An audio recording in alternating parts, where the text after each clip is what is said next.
This is yours truly, Brandon Wright, and Just for Ease, original New Jack Kid, host of the Mid No Heat and also the Regular Soul podcast. And I'm joined today by not one, not two, but three outstanding musicians and leaders in their own rights. They are also members of Sheila E's band, the E Train. Plus, they have collaborated on one of the hottest songs that come out in the fourth quarter of 2024, Soundz. And here to talk about all of that today is Queen Rag, Super Raymond, and the modern day funk master with the axe. Woo. Rose and Dimalanta, Raymond McKinley, known as Pynnacol, and Mychael Gabriel. Good Ooh, afternoon, everybody. what an Welcome. introduction. Yeah. All right. I love it. That was great. We're Thank you gonna for have to having us, sample Brent. that. Thank you, thank you. It's funny. I was telling Raymond before you all signed in that I was doing my homework. Yeah. Nice, nice.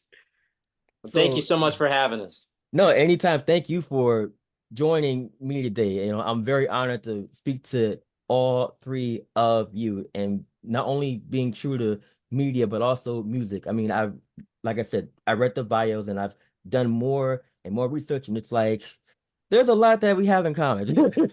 That's good. That's good. So, please let the masses know, how did the collaboration come about with Soundz? You want to start, Raymond? Yeah. Well, like you mentioned earlier, we all play with Sheila and Mike being the, like you say, funk master guitar player that he is. We had wrote this song, Roseanne and I, during this 30-day challenge, and we were listening to it and it was almost done. And I'm just like, man, we really need some good guitar laced on this song. And of course, there was no one else but Mr. Mike Davison that came to mind, and sent it to him. And after a few minutes, he called back. He said, love it. I'll send you some files. And that's exactly what he did. Awesome. And yeah, I mean, the finished product is very amazing. Thank you. We're glad that you like it. I will just preface a few things that also, I mean, Michael and Raymond know each other for many years, but Raymond and I went to high school together. So we have kind of a long history, and the project of Pynnacol comes after a whole long, kind of like an arc where we kind of decided, well, actually, we didn't decide anything. We didn't try to do a project. We just tried to give ourselves this challenge of writing a song a day for 30 days. Right. And so the origins of the song is actually Mr. McKinley there. He just sent me a bass line in song form.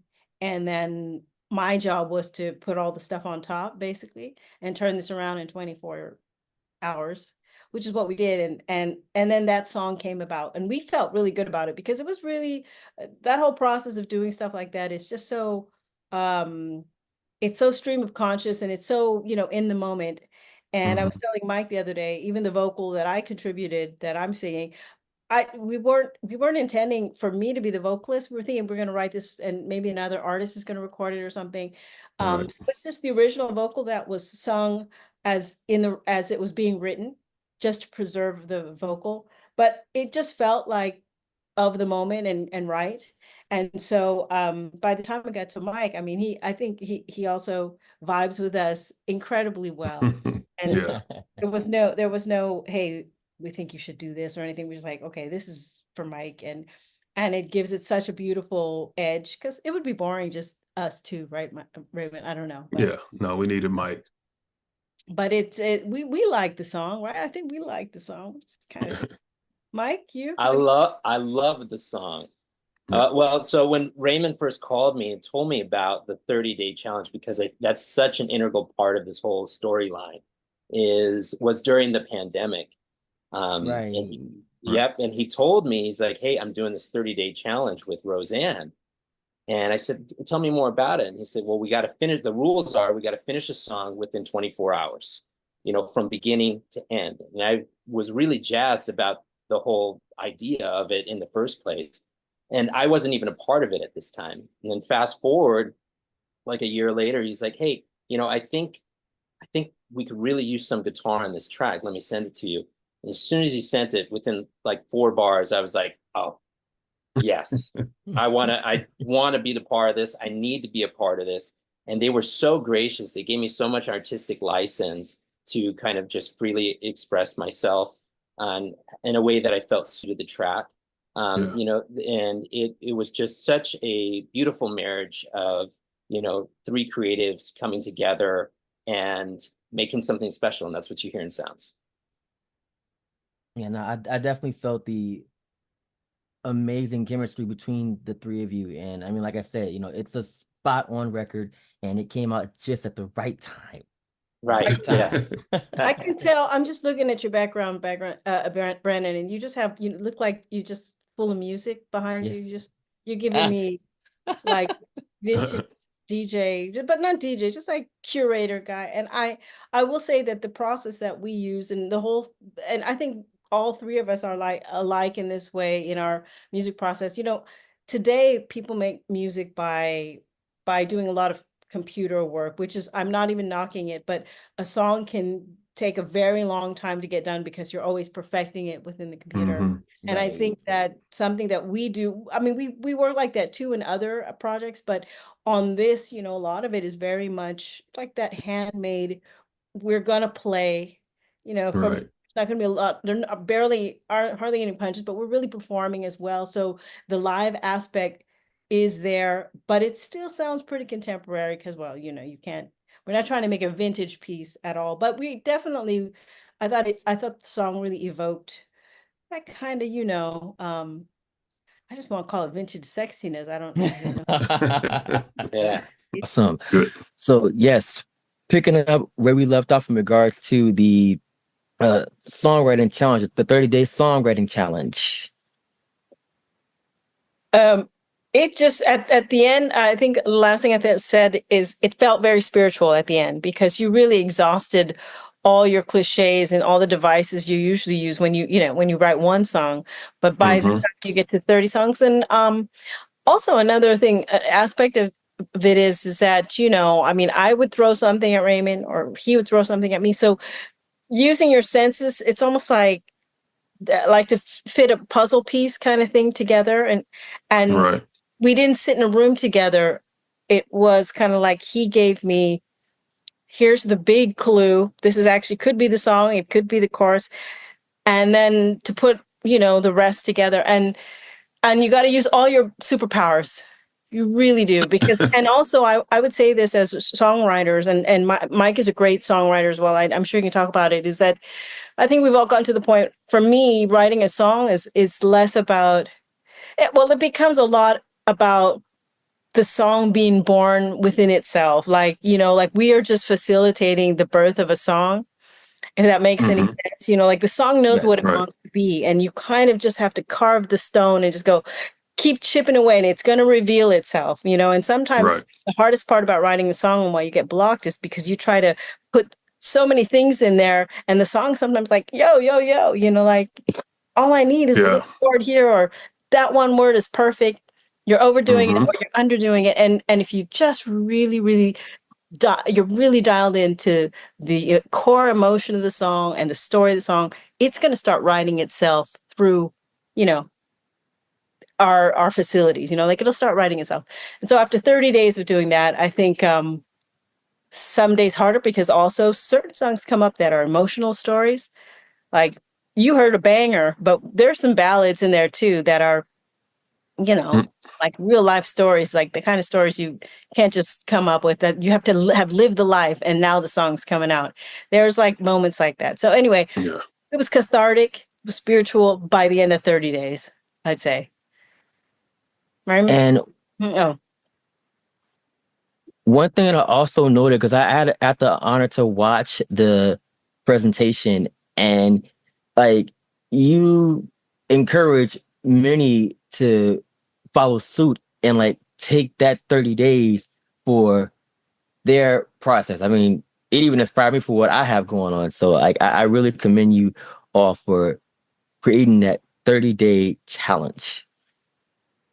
Yeah, I mean, it can be used in many different things that's in your life, from if it's eating, if it's working out, if it's house cleaning, if it's vacationing, or just taking time with you, you know, so that 30 days is kind of like a, you know, could be used in many different facets. So, And of course, it was during COVID, so it kind of afforded us that luxury of not having to run around in our regular lives. Right. These guys know we're all constantly on the road. So to really commit yourself to that, and it's in this world of so many things that are moving fast. right. This is a moment to live, like kind of like in slow motion. Yeah. Yeah, it was a great excuse, I imagine, to take pause and to just really dive into the creative process. And there's the commitment that you guys showed to that whole project. It's just so inspiring. I have to say myself to both of you guys. And I'm also going to give credit to the person who I saw do it online was she's a content creator who promotes vegan food, and she had never done vegan food, but she had health issues, and she said, I'm gonna just eat vegan and show me trying to be a vegan for 30 days.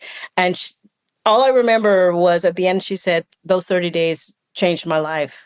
So that's how it came up. That was the inception of like the idea, because I know I heard you guys were doing the challenge, but I didn't know exactly how it came about. So that's the that's the inception of the idea. Yeah. So it wasn't a musical challenge. I had not seen it as a musical form in any way. It was just like one day I said, Raymond, I think I'm going to do 30 days. And I said, you want to do it? And he said, yeah. Well, so Brandon, I think we should all take note. I think as far as we know right now, you guys are the first to do this musical songwriting 30-day challenge that we're aware of. Yes, they are. I don't know, but Raymond sent me a link though. I'm going to give you guys credit for it anyway right now. No, but I can just tell stop you right there. Well, you guys, Pynnacol, but I didn't see. You know what? We need to get a copyright or something like that. The Pynnacol songwriting 30-day challenge. Yeah. That's what it is. You heard it here first. Okay. Yes, definitely. Okay, accepted. I mean, and the fact that Mike put it out there via yours truly, I'm happy you did that. You got two co-signers right here. Here we go. All right. We'll have to figure out what the next one will be. And then, in addition to this whole process, you've presented the masses with 2 records. Of course, one with Mike and then the other with Frank McComb. Now, prior to the record with Mike, what got you on deck with Frank McComb? Well, Frank and I used to work together, or I used to play with Frank, you know, years ago. And we were doing it, and, you know, and he's a big fan, you know, Roseanne, a big fan of Frank's. And we just like, man, it would be great, you know, to get someone to do this as a duet. And I called Frank and I was like, hey, we got this project we're working on. Would you mind doing it? And he said, send me the song and let's go. He was out on the road over in Europe somewhere, and he cut the vocal in his bedroom and sent it back to me. And, you know, and then we got together and shot the video. So, you know, it's just pulling out, you know, different friends and calling different friends to see who wants to be a part of this project. And I like Raymond said, I had been a fan of his since his first album. And I mean, I think he's one of those artists in the soul, R&B, funk, jazz lane who if you know his musical you know, he's about as old as us, but he's got this legacy, and he carries on the tradition of Donny Hathaway and Stevie Wonder and George Duke and Herbie Hancock, and a lot of our heroes. And I know by the time he was on the track, I definitely was like, oh my God, I can't believe I'm hearing his voice next to mine. That was one. But beyond that, I think with Pynnacol, you know, like for Raymond and I, this is very much a labor of love. We're not looking at it like, oh, we're going to go out there and find an agent and try to make get a record label per se. As the way the record business works now, it's very different. Independent releases are, you know, what's happening. And I think we kind of also said, you know, we're not going to let this music live on our laptops now. So it's got to get out there. And since it is born out of this feeling of like literally dedication to art and the process and music, why not like invite people who we adore, who we respect, who Mm-hmm. we have you know, and just make them part of it so that it means something to everybody. So it's not, the end goal is never like, oh, how many likes, how many hits, who can we hit up? You know, like that whole like us kind of thing. It's like, no, we're good with ourselves. We just want Right. to spread the love and the joy of what we do with people who we, yeah, like I said, really respect and whose musicianship also complements each tune. I mean, with each tune, we kind of go like, who might this be good with, you know? And maybe Right. not every Right. song's going to have a collaboration, but it sure is fun. It Yeah. sure is fun to have people like Mike come in and just, um, it's just the offering of their personal expression and talent to what we do is it's fun for us to hear. Like It is. we just hear it and Yeah, we start it's smiling, you know? Yeah, no, you're it's it's something like that's you're in this awesome. in the kitchen, like I say, you're cooking something and you have this recipe, but then someone else comes in and throw in, hey, try this seasoning or try this flavor, and then you just like, oh, this is a whole new meal. So, it's kind of adding just different flavors to, Or to the gumbo. even on top, they might just go like, "Y'all have a good meal, but I'm gonna bring dessert," and you're like, "Oh, Right. okay, There you yeah, go. yeah, I got it." Yeah. And you know, and so far the resonance has been great. Obviously, it's difficult to put out music today because so much music gets put up, uploaded for streaming. So, you know, obviously, we really, really, really appreciate, you know, that your ears are on them and that you're vibing with it too. You know. And with Oh your no, fans that you absolutely. share with. So, Yeah, no, I'm really big on quality in music and yeah. having ties to the world of music and also having been a radio for so long. Like I always ensure that I'm listening thoroughly and deciding whether or not I'm gonna rock with that song. And like when I heard Soundz, I'm like, yo, I'm putting this on the Midnight Heat. I'm putting it on the Midnight Heat. Well, quality is Because a I mean, quality at is. the end, Go ahead. I'm sorry. no, I'm saying because at the end, it's all about promoting real musicianship, and that's what I've been emphasizing for the inception. Yeah. I feel like it's so important to keep the art form of live performance alive and real music. Mm-hmm. To your point, Brandon, alive. And, that's definitely what you get. I mean, me and Raymond, we've been playing together for a long time. And the E Train, me, Raymond, and Roseanne have been playing together for quite a while now as well.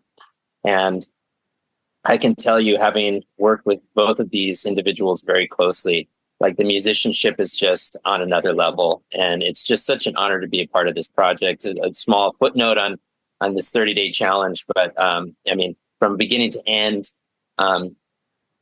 being a part of it, witnessing the musicianship, and imparting, my small 2 cents into this canvas that they've created has just been a thrill. And not only that, but you had a chance to direct the video in addition to being the guitar soloist. Right. Oh yeah. Yeah. About that too. Yeah. Well, No, that was great. Go ahead, Rose. no, I was just gonna say, you know, I mean, Mike is a man of many talents, and we were really fortunate. I mean, I'll just tell the little backstories that we had actually flown him over to Europe, where I live, to shoot a video, and due to unforeseen circumstances, that video was then no longer available to us. And we happened to, you know, have shows in Minneapolis where Mike lives, and I said, we got to do a redo. And Yeah. a matter of, I don't know, we just put it together, organizing it and kind of saying, Mike, you know, if you want to take a stab at directing this. And I have to say, I'm 1,000% sure that it's way better than whatever it was we shot before. And I Yeah. think it really fit the narrative, and the colors are popping, and the flow is good. And I mean, I don't personally like to look at myself like on video, but Yeah. he Me either. made it palatable. He made it. Yeah. You guys did great. I mean, it was like a fantastic experience from beginning to end. And for me, video is just another extension of like the creative process that ties into the music. And I had experience directing quite a few other projects, including projects of my own. And it's a process I just fell in love with, because it does not feel that far removed from songwriting, because like songwriting, and as you guys know, you're literally taking just an idea, a fragment of an idea. You're bending air molecules to create mechanical vibrations that's going to touch somebody's ear, maybe somebody's soul later down the road, right? And the visual is kind of like that. You're saying, okay, how does this sound sonically make me feel inside, and what visual representation can I put out there to hopefully resonate with someone else? And, you know, when you're dealing with professionals like Ray and Roseanne, I mean, they just make it easy. They just make the whole process easy. It all just came together so beautifully that you had to think that this was the way that was supposed to happen from the beginning. Yeah, I mean, and I've seen the video a couple of times, and I'm just really proud of how everything turned out. And the fact that it was shot in my hometown, that speaks even more volume. Yeah. Well, you know, there is just that I let y'all know. There is an that's where I'm from. I'm from Minneapolis connection anyway, you know. Yeah. There's a lot of parallels between the two. Minneapolis represent. Yes, indeed. Yeah. I also played Black Out on Purple today. Hey, I love it. There you have it. There you have it. Yeah, yeah. And speaking, go ahead. Oh, go ahead. I'm sorry.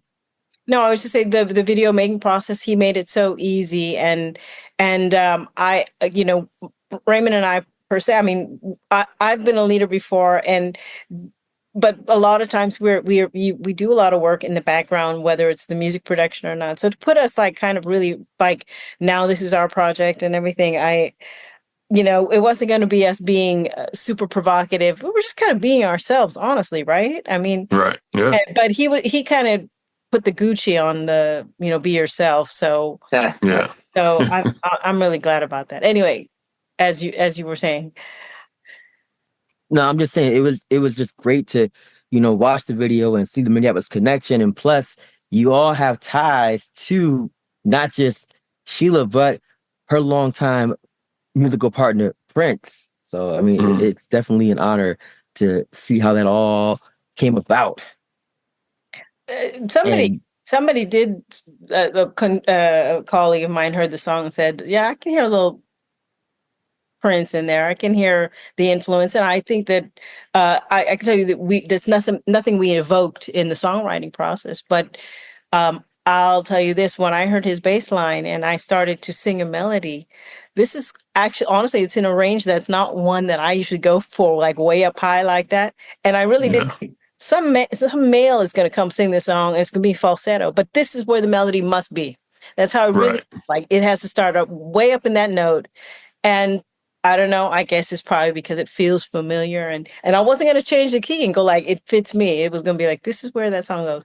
And in many ways, it just brought out, like I was saying, a song can just bring out what it wants, you know, bring out what it wants. And hopefully, I know I've definitely gotten a little bit like, I can hear a little bit of the Minneapolis thing. But of course, I mean, how can you not have? We're all part of that, you know, part of that bowl, you know, especially with Sheila. So it's all embedded in us deep down in the root, or the rooter to the tutors, you know. So that's just that's just who we are. So yeah, there's no faking or contriving something. It's just a part of the DNA.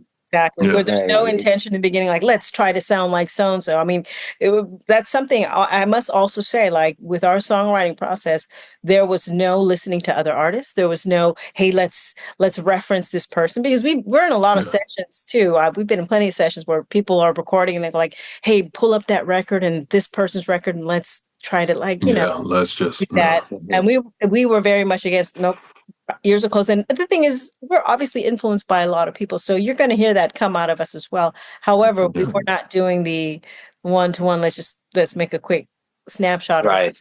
And then that's what comes out. And I think our filter, all of our personal filters, come out. You know, even if we're heavily influenced by people, and there's really no shame in being influenced by the Minneapolis sound. I can tell you that right now. I mean, it's source. Hey, that's where it's at, baby. But I will tell I you mean, I something. missed it. Peter Prince, he was very influenced by Oakland musicians. You know, Yeah, and I Family was gonna Stone, bring that up. Larry Graham. He called a lot of musicians from Oakland, including Sheila. Sheila, and God, you can go down the line. Rosie Gaines, Bonnie Boyer, Yeah. Levi Caesar. Yes, can't forget about Levi.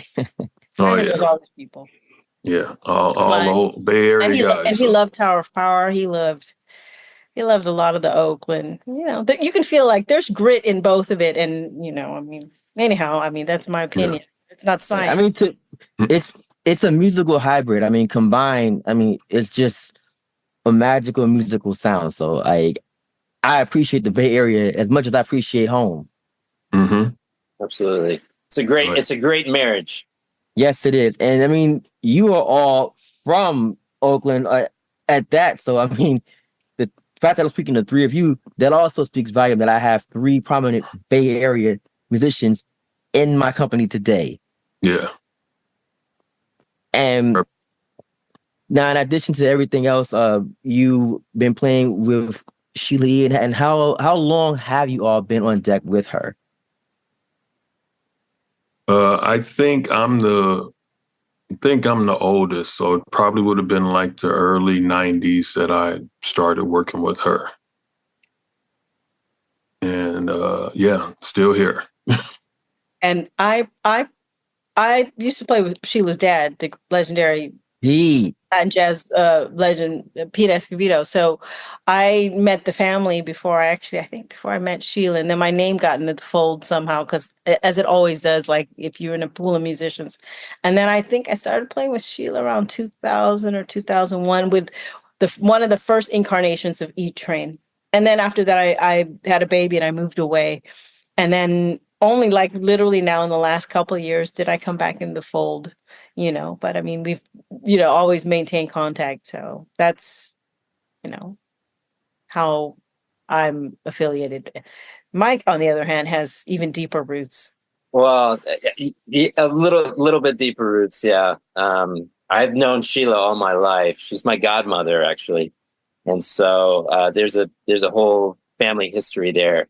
But when I first went out to LA to start working with her on semi-professional sort of way, I met Raymond for the first time when I was 16 years old. He was with Sheila at the time. And so like there's an old photo of the three of us, me, Raymond, and Sheila together. And it's just so funny every time I pull it up. I'm like, oh my gosh. Yeah, you don't have to pull that up anymore. Yeah. Raymond had hair. I had like a little peach fuzz thing going, Yeah. So the roots run deep. Yeah. And I mean, with you, Mike, your roots have taken you many places. I mean, not just performing with your bandmates, performing with your godmother and your godfather, Prince, but you've been able to go all over the world and work with various other artists, and it led up to your solo project. Yeah, correct. I mean, I've been so fortunate, and I walk in.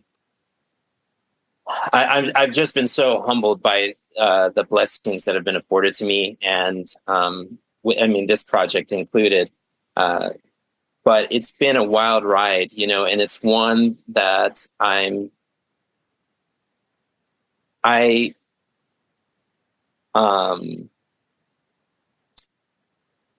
hold dear all of the experiences that I have gone through. But at the same time, I'm always looking for the next. I'm always looking at the trajectory like this, and I think it's important that we honor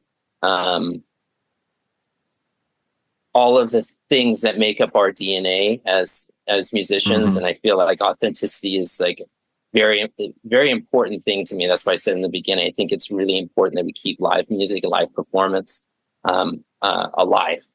And I feel like it's an art form that is dying in the advent of new technologies and things getting overproduced and AI and all of that stuff. Right. But as far as my career, I'm always looking ahead, and I'm doing my best, very best that I can to honor what came. Hear, hear. And you know, we commend you on that. I mean, you've definitely given us quality, and I've heard your album, and man, like no one can you do so it like much. you. Oh, thank you Anytime, so no one much. can do it like Mike. Really appreciate that. Thank you. Of course, no, it's definitely, like I said, an honor, and I mean, it's about really understanding the art. I mean, music is something that you can't just do on the computer. You gotta actually play it. Yeah, I mean, I think it's really about the human experience, right? There's nothing that can really replicate that except for another soul, you know?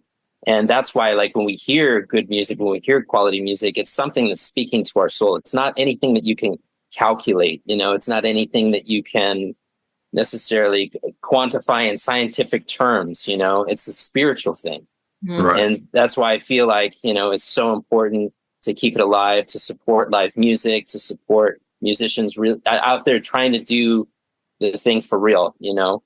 And that's not to knock anybody else's process or anything like that. You know, I think there's a place for everything and everything in its place. But you know, live music is definitely something that we gotta continue to fight for. No, absolutely. We definitely got to keep that going. I mean, put it like this: no matter where I land, I know that I'm gonna be showing nothing but love to live music. Just know that. Love it. And we appreciate that. We do appreciate that.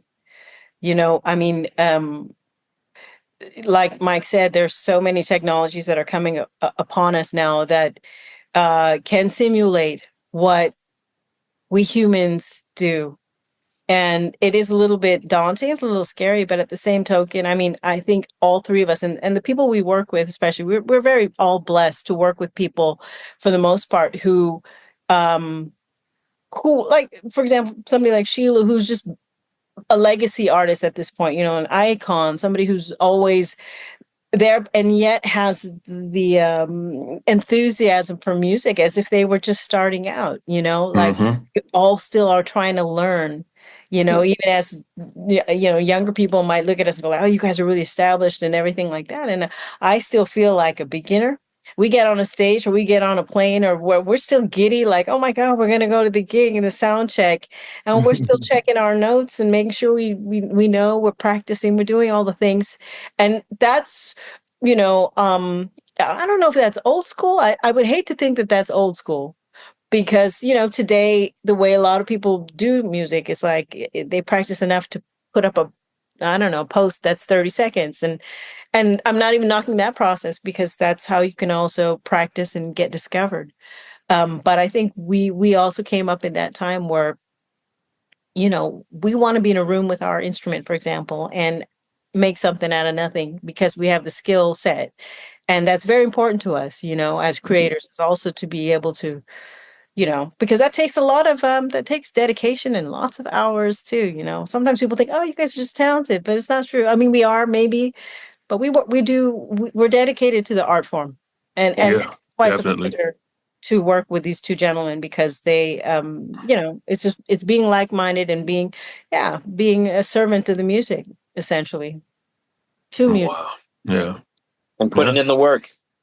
No, that's what it's about. You definitely got to put in the work. And I mean, and like you said, to be, you know, in the room with your instrument, I mean, that's where it all starts. That's where it all starts. Yeah.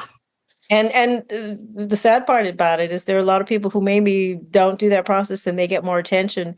But here's the thing, you know, if you really, really love what you do, like we're really passionate. I mean, I can tell you, we sit there and we just eat and we talk about what we like to do. Right. And then it never gets old and we never lose a commitment.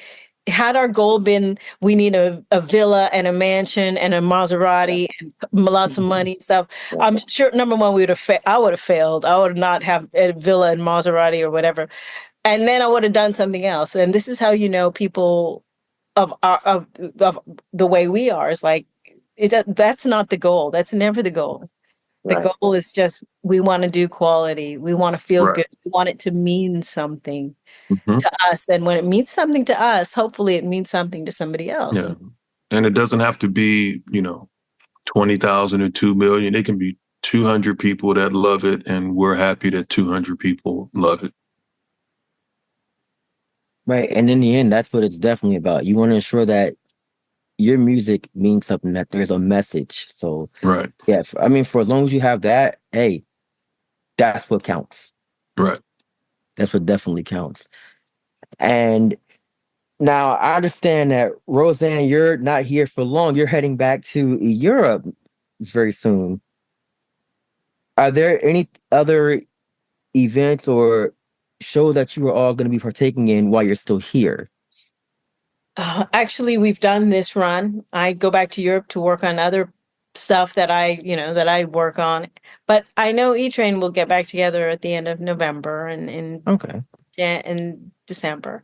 And I mean, Raymond and I, we have still more things in the pipeline with Pynnacol. There are other songs that we're going to release. And, we're definitely not doing they all have to go out at once. We're like, now we're giving these songs that we've written, the proper refinements. And I want to say, for the most part, they are still in the original demo form, but, to invite other guests and everything. So that would be the next thing kind of coming up. And I'm excited about that too, because I don't know, it's just Everybody should be excited, because I know I am. I've gotten a little sneak peek at some things, and trust me, you guys are all in for a treat. And with the help of people like you, I mean, that's kind of what we rely on, because as much as we want to try to push this out on social media, it's like it's still, we still need people who are real fans of music, and not just, oh, I'm going to promote because I'm supposed to promote. Right. Like people, Right. No, I mean, you just we you do appreciate it just that in because. incredible amount. Mhm.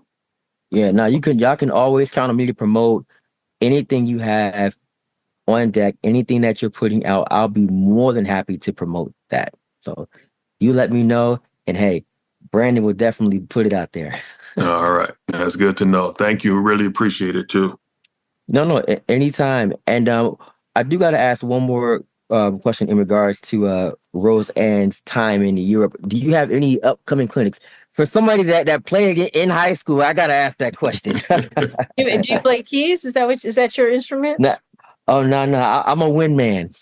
Sax. Oh, well, I don't know if I can help you there. Well, I mean, I actually, the teaching schedule's my teaching schedule's is bigger when I'm not on the road as much, but this year has been a very much a road year. I do give clinics on songwriting and Nice. and stuff like that. But I mean, I'll just say this. I think the most important thing for us as so-called players, and put it in little air quotes, is that we are better listeners.